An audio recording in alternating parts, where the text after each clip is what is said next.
سلام بنات، كيف قيالي؟ كي دوزت نهاركم بعدا؟ بخير مزيانينش؟ كتعاودوا؟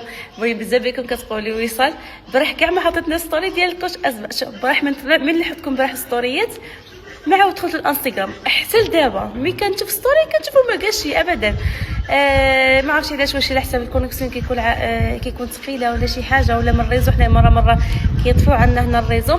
المهم الحبايب ديالي الناس اللي باغيين يضعفوا ولا اللي باغيين ينقصوا من الوزن ولا اللي باغا تثبت الوزن ديالها، يعني كتضعف عاوتاني او كتغلط، وحتى البنات اللي كيخافوا من الريجيم وبزاف ديال الحاجات، ولا الناس اللي ما باغيينش يتحرموا من الماكله.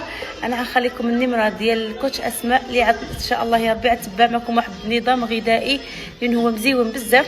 كتنقصوا فيه تصوروا في المده ديال سيمانه كتنقصوا حتى ل 4 كيلو.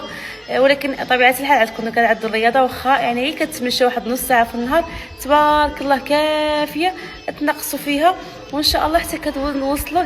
شوفوا البنات كنهضر معكم وانا في السطاح والاشعه كتضرب والله انا كنضرب الاشعه كيبان ضبابه من موراي.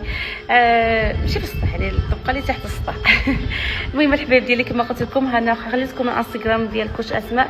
البنات اللي باغيين يضعفوا ولا اللي باغيين ينقصوا في الوزن ولا يعني باغيين كما كيقولوا لنا واحد الحياه صحيه ولا واحد النظام صحي، ان شاء الله يا ربي تدخلوا عند الكوتش اسماء وعاد تبعوا معاها، وعاد ان شاء الله عاد تبلغوا الوزن اللي بغيتو نتوما.